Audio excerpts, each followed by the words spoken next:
आज के सत्संग में आप सभी भाई बहनों का बहुत बहुत स्वागत है। आज के सत्संग में चर्चा का विषय आत्म जागरण को लेकर करने जा रहे हैं। आज के सत्संग में दो शब्दों का प्रयोग है, आत्म और जागरण। देखिए, आत्म शब्द हमने आत्मा से लिया है और जागरण शब्द हम देखिए, जो हम जागृत अवस्था रहती है ना, जब हम दिन में अपने काम धंधे करते हैं, एक साधारण मनुष्य तो जागृत अवस्था उसी को ही मान लेता है। देखिए, जहाँ हम सो जाते हैं, जहाँ हम जागृत अवस्था में रहते हैं, एक साधारण मनुष्य इन दो स्थितियों से ही अवगत रहता है। देखिए, जो एक स्वप्न अवस्था है या सुषुप्ति अवस्था है या तुर्यावस्था है, उनसे एक साधारण मनुष्य एक इतना परिचित नहीं रहता है।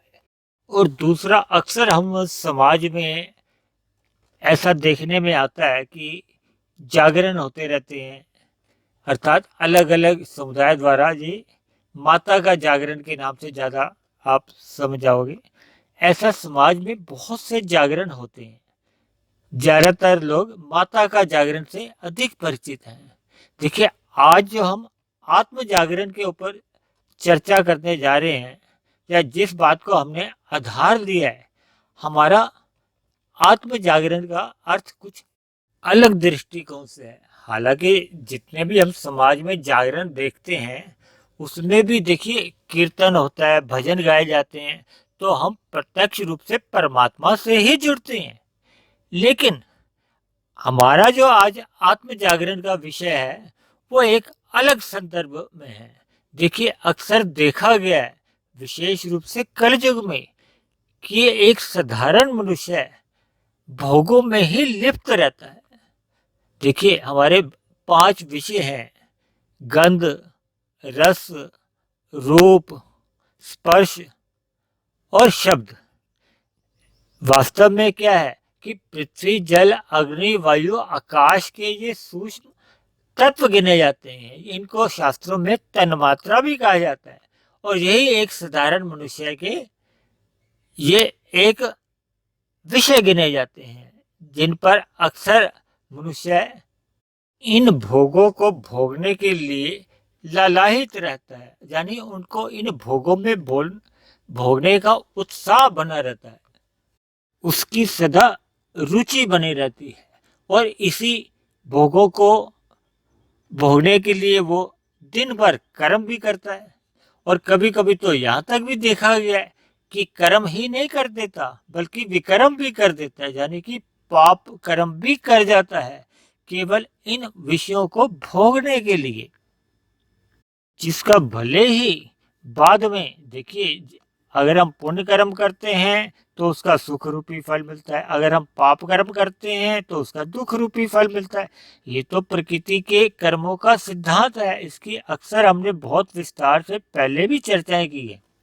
देखिए, भोगों की सत्ता में को कहो या उनकी महत्ता को जब हमारा अंतःकरण यानी मन और बुद्धि मान लेता है ना, यानी कि उन भोगों के प्रति हमारे अंदर एक खिंचाव रहता है, प्रियता बनी रहती है, मिठास रहती है, इसी का नाम ही रस है।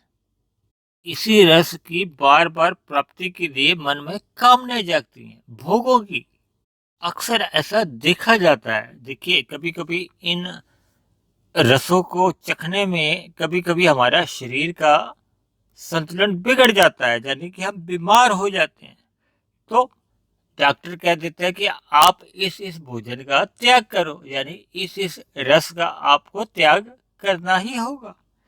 लेकिन अक्सर ऐसा देखा जाता है कि मन के अंदर, अंतःकरण में ये एक वृत्ति बनी रहती है कि अभी तो मैं त्याग इस रस का कर रहा हूं, लेकिन जैसे ही मैं ठीक हो जाऊंगा, फिर पुनः से मैं इन पदार्थों का सेवन करूंगा। यानी कि अंदर में, अंतःकरण में हमारी उस भोग की रस लेने की एक वृत्ति बनी रहती है।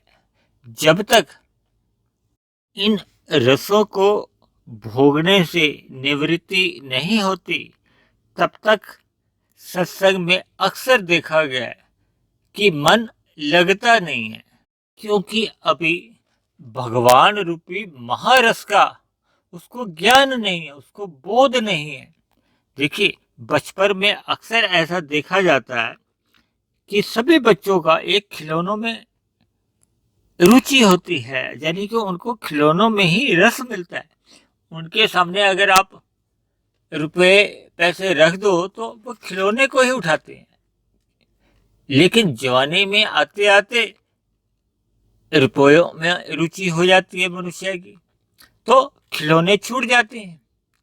अर्थात जब उसके बुद्धि में ये बैठ जाता है कि खिलौनों में अब रस नहीं है, रुपयों पैसों में रस है, अर्थात जब तक बड़ा रस नहीं मिलता तो छोटा रस छूटता नहीं है। या दूसरे शब्दों में, जब तक हमारे अंतःकरण में, हमारे मन में या बुद्धि में ये निर्णय नहीं हो जाता कि इन भोग्य पदार्थों में या भौतिक प्रकृति के या इन विषय भोगों में रस अस्थायी है, क्षणिक है, सदा रहने वाला नहीं है, तो फिर धीरे धीरे सत्संग में भी मन लगता है और परमात्मा का तत्वबोध होता है। ये तत्वबोध देखिए स्वयं के चिंतन से भी हो सकता है, भोगों की उपेक्षा करने से भी हो सकता है, सत्संग करने से भी हो सकता है, यानी कि किसी भी महापुरुष का संग करने से भी हो सकता है। आपको पिछले कई सत्संग से ज्ञान होगा कि देखिए एक प्रकृति में 3 गुण होते हैं। तमोगुण से 10 गुना अच्छा रजोगुण है, रजोगुण से भी 10 गुना अच्छा सतोगुण है, और सतोगुण से भी 10 गुना अच्छा विशुद्ध सतोगुणी, जो कि मायातीत महापुरुषों के लिए, जब परमात्मा के लिए ही कहा जाता है। देखिए आप स्वयं चिंतन करिए। देखिए हमारा शरीर पृथ्वी जल अग्नि वायु आकाश का बना है, और जितने भी ये भोग्य पदार्थ है ना, ये भी पृथ्वी जल अग्नि वायु आकाश के ही हैं। हमारे विषय भोग जो गंध रस रूप स्पर्श और शब्द हैं, ये इन्हीं स्थूल तत्वों के ही सूक्ष्म तत्व हैं, इन्हीं की ही तन मात्राएं हैं। तो फिर जब ये हमारे स्थूल तत्व पृथ्वी जल अग्नि वायु आकाश ये तामसिक हैं, यानी पदार्थों से मिलने वाले सभी सुख ही हमारे तामसी कहलाते हैं। देखिए हमारा शरीर भी तामसी है, इसलिए वो इन भोगों के प्रति आकर्षित होता रहता है, उसमें रस बुद्धि बनी रहती है। दूसरे शब्दों में आप ये भी मान सकते हैं कि इन जितने भी तामसी पदार्थों का जो रस है वो तात्कालिक होता है, यानी कि अधिक देर तक ठहर नहीं सकता। देखिए उदाहरण के तौर पर आप रसगुल्ला को मुंह में रखते हैं, पहले रसगुल्ले का आनंद आता है, रस आता है, दूसरे में और कम आता है, तीसरे में और कम आता है, चौथे पांचवें में आपको रस आएगा ही नहीं, या आप लेना ही पसंद नहीं करोगे। यानी कि इन तामसी पदार्थों में जितने भी रस हैं वो तात्कालिक हैं, अधिक देर तक बने ही नहीं रह सकते। दूसरे शब्दों में आप कह सकते हो कि क्रमशः ये ऐसे सुख घटते जाते हैं, जबकि ऐसे भोगों को भोगने के बाद परिणाम रूप में हमारे अंदर क्या आता है, रोग पैदा होते हैं। देखिए जब भी हम भोगों को एक मर्यादा से अधिक लेते हैं तो हमारे अंदर रोग शोक भय, ये दूसरे आसान शब्दों में आप ये समझ सकते हो कि हमारे जितने भी विकार हैं वो भोगों के कारण ही जन्म लेते हैं। देखिए उदाहरण के लिए जब हम विषयों का चिंतन करते हैं ना, तो हमारे मन में उनके प्रति एक रुचि लगाव, यानी कि देखो गीता में कहा है उसमें हमारे अंदर एक आसक्ति सी उत्पन्न हो जाती है। इसी आसक्ति को ही शास्त्रों में काम शब्द कहा गया है, काम उत्पन्न होता है। फिर देखिए सभी इच्छाएं तो मनुष्य की पूरी होती नहीं है, जो इच्छाएं पूरी हो जाती हैं उनसे मोह हो जाता है, और जो पूरी नहीं होती उन पे क्रोध आ जाता है। देखिए सभी इच्छाएं तो पूरी नहीं होती, चाहे आप जितने भी कर्म कर लो, कभी कभी कुछ इच्छाएं भोग की हमारी अधूरी रह जाती हैं। क्रोध में तो अक्सर आप देखते ही हो कि हमारी बुद्धि का नाश होता है, हमारी विवेक शक्ति रहती ही नहीं है, यानी कि हमारे अंदर जो एक स्मरण शक्ति भी है सब नष्ट हो जाती है। और जबकि भोगों की पूर्ति अगर होती रहे तो हमारे अंदर एक अहंकार भी आ जाता है। देखिए कुल मिलाकर इन भोगों के परिणाम रूप में हमारे अंदर विभिन्न तरह के विकार उत्पन्न होते हैं। ये विकार ही मनुष्य का पतन का कारण बनते हैं। देखिए, स्थूल शरीर का तो स्वभाव ही है कि वो धीरे धीरे उसकी जो भोगने की इंद्रियां, स्थूल इंद्रियां है ना, वो धीरे धीरे शिथिल होने लगती हैं। और अगर आप मर्यादा से अधिक भोगों में लिप्त रहते हैं तो फिर हमारा ये स्थूल शरीर भी रोगग्रस्त हो जाता है और हमारा अंतःकरण जो मन और बुद्धि है ये भी अशुद्ध होने शुरू हो जाते हैं। देखिए, जब हम छल कपट ठगी हेरा फेरी यानी कि विक्रम करते हैं तो सर्वप्रथम तो हमारा सूक्ष्म शरीर अशुद्ध होता है और पाप कर्मों से हमारा कारण शरीर का कर्माशय बिगड़ता है। हमारे अंदर बुरे संस्कार बनने लगते हैं जो कि भविष्य में भी हमारी अधोगति का कारण बनते हैं। दूसरी बात, इन भोगों को भोगते भोगते हमारी जो आत्मा है ये आवृत होने लगती है। यानी कि जैसे जैसे हम मर्यादा से अधिक भोगों में लिप्त रहते हैं ना, तो हमारी आत्मा का आवरण बढ़ता जाता है। जब ये आवरण 50% से अधिक बढ़ जाता है तो भोगों में हमारी सहज ही रुचि बनी ही रहती है और सत्संग में मन लगता ही नहीं है, यानी सत्संग के प्रति अरुचि बनी रहती है।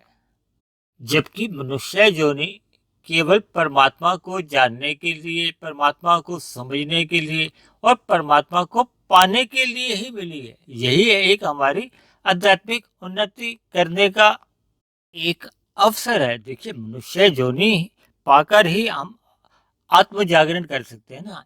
एक पशु या पक्षी या पेड़ पौधे या कीट पतंगे ये तो आत्म जागरण नहीं कर सकते। तो आत्म जागरण का जो हमने आज का चर्चा का विषय है जो हमने बनाया था वो यही है कि हम परमात्मा के प्रति जागें और इन विषय भोगों के प्रति हमें सोना है। यानी कि इन भोगों के प्रति हमने अपनी जो सम्मुखता बनी हुई है इसको विमुखता में बदलना है और परमात्मा के प्रति जो हम विमुख हो रखे हैं परमात्मा के प्रति हमने सम्मुख होना है। ये सम्मुख होना ही आत्म जागरण है। यानी कि आत्मा के ऊपर जो हमारा भोगों के कारण जो आवरण चढ़ जाता है और ये आवरण जितने अधिक अनुपात में चढ़ जाता है तो उतने अधिक अनुपात में परमात्मा से विमुखता हो जाती है। यानी कि परमात्मा का सत्संग करने में रुचि नहीं होती। समाज में तो ऐसे लोग भी देखे गए हैं जिनको सत्संग करने में घुटन भी होती है। जब कुछ लोग तो सत्संग को बहुत ही हल्के में भी ले लेते हैं। मैंने तो यहाँ तक भी लोग देखे हैं जो सत्संग को मजाक में भी ले लेते हैं। सभी लोगों से मेरी हाथ जोड़कर विनती है कि तर्क बुद्धि से इस पर चिंतन करना चाहिए। देखिए, मनुष्य योनि में ही मनुष्य मनन कर सकता है, चिंतन कर सकता है। ये तभी संभव हो पाता है जब हम तमोगुण का संग मर्यादा में करना है केवल सोने के लिए। देखिए, कुछ समय पहले हमने सोने जागने के समय के ऊपर किया था। प्रकृति के गुणों का संग कितना कितना करना है इसके ऊपर भी हमने चर्चाएं की हैं। अर्थात देखिए, परमात्मा से जुड़ने के लिए परमात्मा तो है विशुद्ध सतोगुणी। तो जब अगर हम रजोगुण में भोगों में ही लिप्त रहते हैं तो पहले तो हमें सतोगुण में आना होगा, यानी कि सत्संग करना होगा। फिर सत्संग करते करते एक लंबी यात्रा में निकलते हुए ये तो तभी संभव है ना जब मनुष्य का एक लक्ष्य बन जाता है परमात्मा प्राप्ति करने का। जब तक मनुष्य का लक्ष्य ऐसा नहीं बन पाता तब तक तो देखिए भोगों में रुचि बनी ही रहती है। चाहे स्थूल शरीर की इंद्रियां कमजोर भी हो जाएं, लेकिन अंतःकरण में ये रस बुद्धि बने रहने से फिर हमारा आत्म जागरण हो नहीं पाता। देखिए, मनुष्य योनि पाकर हमारे परमात्मा को पाने का ही लक्ष्य होना चाहिए। ये लक्ष्य तभी संभव हो पाता है जब हम सत्संग करते रहते हैं। देखिए, सत्संग करते रहने से ही हमें अपना लक्ष्य निर्धारित करने में मदद मिलती है और आत्म जागरण के मिले हुए अवसर का हम लाभ उठा सकते हैं। तो आज की चर्चा को, आज के सत्संग को हम यही विश्राम देते हैं। देखिए, आज की चर्चा को मैंने विभिन्न उदाहरणों द्वारा समझाने की बहुत कोशिश की है। फिर भी किसी कारण किसी भाई बंधु को कोई बात समझ में नहीं आई हो, आपके मन में कोई प्रश्न हो, तो आप दिए गए टेलीफोन नंबर्स पर बताए गए समय के अनुसार आप अपनी बात रख सकते हैं। आप सभी भाई बहनों का बहुत बहुत धन्यवाद।